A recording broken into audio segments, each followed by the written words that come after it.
ein tad. Cymorth ni am dywelu a gwybod mai ty di sydd ddiw. Llonydda ein meddyliau, llonydda ein dychmygion, llonydda ein temladau, llonydda'n hofnau, llonydda'r holl ferw sydd ynom, a llanw'r munudau hyn a gras a gwefr a ddoni.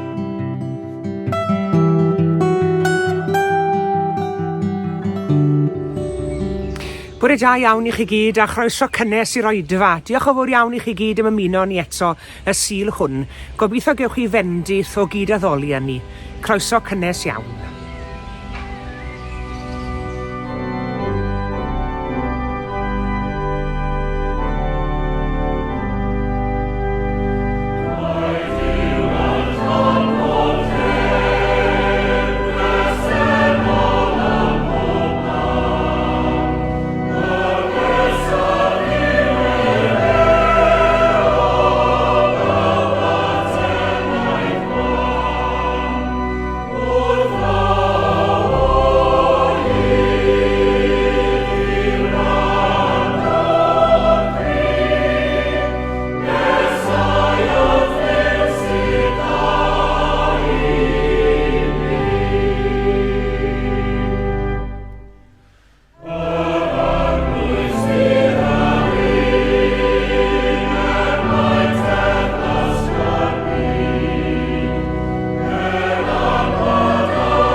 Ar y dwyrnod hwnnw gyda'r nos, dywedodd wrthynt, awn drosodd i'r ochr draw. A gadawsant y dyrfa, a mynd ag ef yn y cwch fel yr oedd cychod eraill hefyd gydag ef. Cododd temestl fawr o wynt, ac roedd y tonen am daflu'r cwch, nes ei fod erbyn hyn yn llenwi. Roedd ef yn starn y cwch yn cysgu ar glistog. Deffroasant ef a dweud wrtho athro, a wyt ti heb hidio dim i bod i a ben arno ni.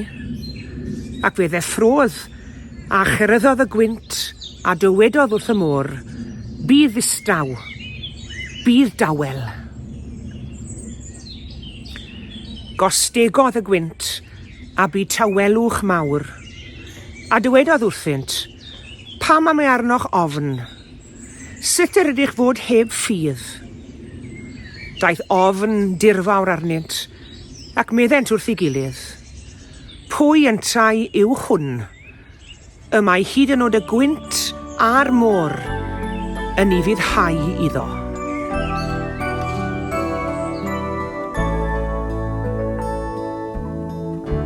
Distewch cant mae presenoldeb Crist, y sanctaidd un y ger llaw. Dewch plagwch ger ei fron, mewn dwfn farchedig frawr. Di bechod yw e fe, lle saif mae'n sanctaidd le. Distewch ans mae presenoldeb Crist, y sanctaidd un.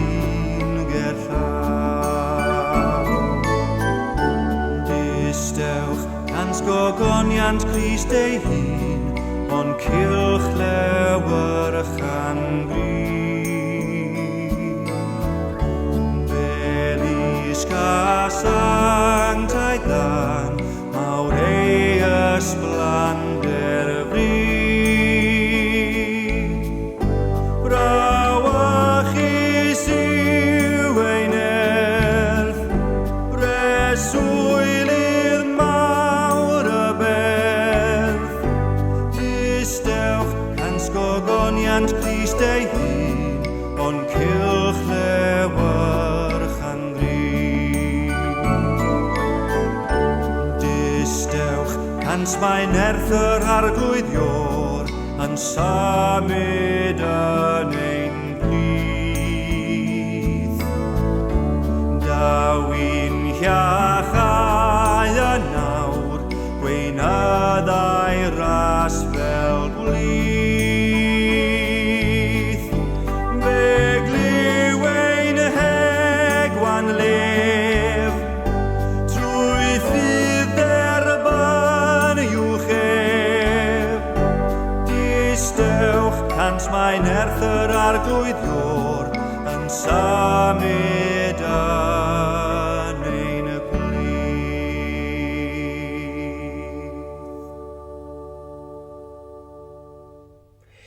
A gadawsant y dyrfa. Adnod mas o'r hanes a ddarllenwyd ynghynt o'r bedwaredd bennod o Efengyl Marc, gostegi storm. Ond cyn i Iesu gyflawni'r wyrth rhyfeddol honno, fe gadawsant y dyrfa, Iesu a'i ddisgyblion, yn mynd o'r neilltu. Mae unigrwydd yn destun trafodaethau mawr y dyddiau hyn, yn enwedig yn ein cyfnod ni. Unigrwydd pobl oedrannus nad ydyn nhw'n gweld neb o un wythnos i'r llall. Unigrwydd ieuenctid a chanol oed yn darganfod ei hunain mewn awyrgylch newydd am y tro cyntaf falle, mewn coleg neu waith neu dref newydd. Ac wedyn y teimlad o unigrwydd fel arweinydd mewn ysgol neu waith, neu fel dieithrin mewn gwlad ddiethyr. Mae unigrwydd yn gallu clwyfo. Mae unigrwydd yn gallu gwneud i ni dimlo'n eitha diamadferth. Mae unigrwydd yn gallu gwneud i ni dimlo nad yw bywyd yn werth i fyw ambell i waith. Ac eto, i ni gyd angen rhyw fath o unigrwydd yn ein bywydau. Gadewch fi esbonio. Mae eisiau'r munudau tawel hynny ymhell o sŵn y byd arno ni gyd o bryd i'w gilydd. Fe allwn ni ddioddef yn arw yn sŵn y dorf drwy'r amser, cofiwch. Fe ddaw cyfnodau pan fyddwn ni eisiau ffoi, ac yn aml iawn i ni'n teimlo i bod hi'n anodd iawn cefnu ar y dorf. Mae cwm tawelwch yn dal yn ddeheuad i'r rhan fwyaf ohono ni. Mae eisiau'r unigrwydd hwn arno ni gyd o bryd i'w gilydd mwyn i ni ddarganfod ein hunain, unigolion i ni, bob yr un ohono ni. Ac bod ni gyd yn perthyn i genedl a hil arbennig, yn aelod o deulu arbennig, ac yn dilyn gweledigaeth arbennig, eto unigolion i ni. A mae pob yr un ohono ni yn unigryw. Ac mae angen cyfnod o unigrwydd mewn bywyd mwyn gallu pwyso mesur pethau a digwyddiadau a gosod pethau ni cyd-destun. Oedd hi wedi bod yn ddwyrnod hir ar dyrfa erbyn hyn yn cynyddu o funud i funud, pobl o'r pentrefi, yn hen ac ifanc, yn tyrru i wrando ar Iesu, yr athro newydd. Cyfreithwyr y bob math yn dod i herio'r athro a trio i faglu gyda'i rhesymeg oeraidd. Oedd ysbiwyr yn dod hefyd, wedi hanfon gan yr awdurdodau crefyddol i wrando arno ac i adrodd nôl. Ac ym mhob tyrfar oedd na gleifion a phobl ddiffiant ac anghennus. Ond bellach oedd hi'n hwyrhau, a'r haul yn machlyd, ac mi roedd blinder wedi llethu'r dyrfa, a byddai'n rhaid i'r gweddill disgwyl am ddwyrnod arall cyn gweld Iesu. Ac fe sylweddolodd Iesu fod rhaid i'w ddisgyblion gael gorffwys wedi dwyrnod digon hir. Oedd hi'n bwysig i fynd olwg y dyrfa felly. Mae pobl yn barod i dderbyn y cyfan y medrwn i roi iddyn nhw, gan ddal i ddisgwyl mwy a mwy. Mae gwybod eich bod chi'n medru diwallu anghenion pobl yn dimlad braf, ond mae'n hynod o beryglus hefyd. Mae'n gallu chwyddo'r hunan, mae'n gallu'n gwneud ni'n llawn balchder. Mor aml mae'r geiriau, does dim yn cael ei wneud os nad yw i yng nghanol y gweithgarwch yn llerchian yn ein meddwl ni. Mor anodd yw dweud na ambell i waith. Pobol i ni, ac nid peiriannau. Ond mae peiriannau'n gweithio'n well ar ôl cael ei trin. Mae angen ychydig o olew ac o faldod hefyd fan hyn a fan draw. Mae'r rheswm arall dros gefni ar y dyrfa hefyd. Mae daliadau a chredoau'r dyrfa'n aml yn heiddi cwestiynu. Falle nad yw'r hyn mae'r dyrfa'n sefyll drosto yn unol ar hyn yr ydy ni'n ei gredu fel Cristnogion. Nid yw'r hyn mae'r mwyafrif yn ei ystyried yn dderbyniol yn cyd-fynd bob amser â gwerthoedd Iesu Grist. Enghraifft, nid yw bywyd heb gariad yn rhan o deyrnas Iesu. Mae Iesu'n rhoi rhyddid i ni ddod i benderfyniad sydd ddim yn cael ei liwio gan y dorf, ond sy'n cael ei liwio gan gariad a chan drigaredd a thosturi. Gadewch i ni gofio ta'r disgyblion a dawodd y dyrfa, ac nid y dyrfa a dawodd y disgyblion. Y disgyblion oedd yr arloeswyr yn symud mlaen i chwilio am diriogaethau newydd. Pererinion nhw, yn barod i chwalu ffiniau a rhagfuriau. Ac yn aml iawn mae'n anodd i ni weld hyn a mae'n bod ni'n rhy barod i ddefnyddio'n ffydd fel cysgodfa yn hytrach na symboliad i fynd ymlaen. Does dim sefyll yn unfan y mywyd y Cristion. Ym mhob oes mae'r Cristion yn cael ei alw i fynd ymlaen, i gamu ymlaen, i symud ymlaen. Fe all fod yn beryglus ac yn fygythiad i'n ffydd ni ambell i waith, ond mae'n siŵr y rhoi sbardun a chyffro yn ein bywydau. Mae'n hawdd iawn timlo fel mochyn cwta yn mynd rownd a rownd a rownd ar y felin draed. Ond mae cyfnod o seibiant yn gwneud lles i ni gyd. Ac mae'n werth ceisio Unigrwydd, ond cofio mae Unigrwydd dros dro ydyw e. Mae'n gyfle i gyfathrefu a chymuno â Duw, sy'n deall yn iawn beth yw Unigrwydd. Cyfle i ddal cymundeb â Duw ei hun. Yn yr Unigrwydd hwn ydw ni adnabod ein hunain yn well. Pwy ydw i? Beth yw'r gwaith sydd o mlaen ni? Mae'n gyfle i ail feddwl ac efallai i ail gyfeirio hefyd. Mae'n bur debyg na fyddai cymdeithas yn gwegian pe bawn ni'n cymryd 1 munud bach i eistedd a meddwl am yfyrio. Ac yn nistawrwydd yr unigedd, efallai y glowniau'r Duw yn torri ar ein cliw, fel y torodd ar gliw'r disgyblion gynt. Shalom, yr heddwch sy'n traws newid pob dealltwriaeth. Amen.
Ein tad yr hwnnwyt yn y nefoedd.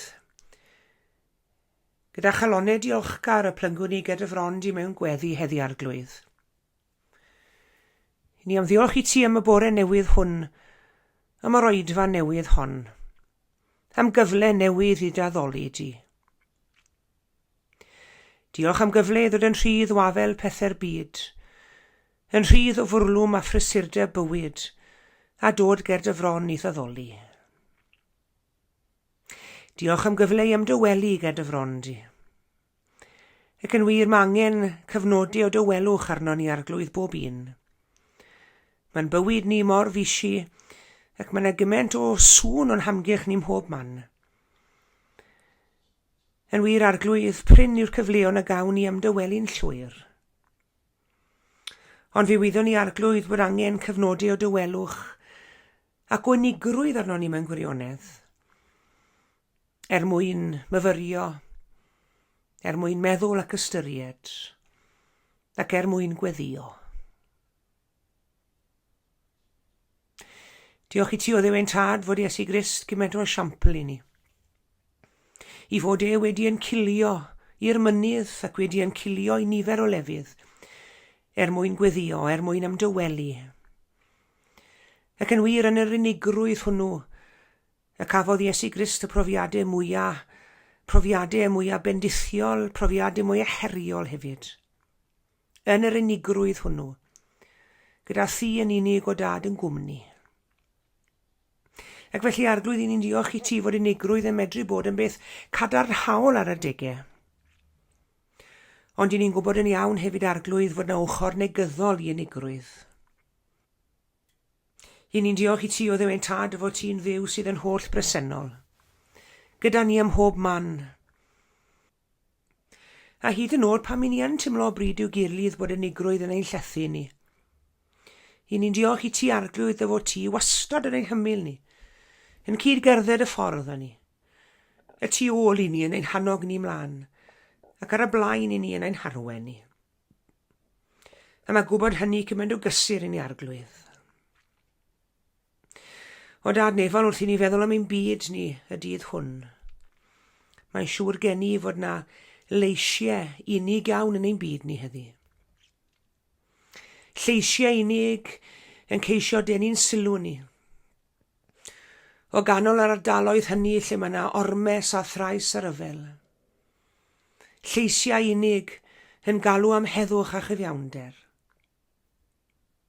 Lleisiau yn codi wedyn o unigrwydd sefyllfaoedd anodd lle mae yna newyn a syched. Arglwydd, helpa ni glywed llais yr unig heddi, ac i ymateb i'r lleisiau hynny. Ac ymateb i'r lleisiau drwy ddefnyddio geiriau'r Arglwydd Iesu Grist. Geiriau o dangnefedd, geiriau o gysur ac o gadarnhad, geiriau o obaith hefyd. Arglwydd, tywys ni fewn i'r wythnos newydd hon. Wythnos newydd gyda i chyfleoedd a'i heriau hefyd siŵr o fod. Ond ni'n gwybod nad oes rhaid i ni ofni'r un gelyn o ddew ein tad. Ond ni gerdded yn y gwmni di. Dilyned y gariad ni bobman felly. Doed a'r atom ym mhob lle. Dylanwada arno am drwy'r ysbryd glân, ym mhob digwyddiad. Arglwydd cliw ein gweddi. A madda i ni hefyd bo bai a phechod yn derbyn di. Ni'n gofyn hyn yn enw Iesu Grist ein harglwydd a'n gwaredwr. A'n dysgodd ni wrthweddio i ddweud gyda'n gilydd. Ein tad yr hwn sydd yn y nefoedd. Sancteiddi ar denw. Deled y deyrnas. Gwneler dy wyllus. Megis yn y nef, felly ar y ddeiar hefyd. Dyro i ni heddiw ein bara beinyddiol. A madda i ni ein dyledion, fel y myddeiwn unna i un dyledwyr, ac nac arwain ni i brofedigaeth, eithir gwared ni rhag drwg, can eseiddo tir deyrnas, a'r nerth, a'r gogoniant, yn oes oesoedd. Amen.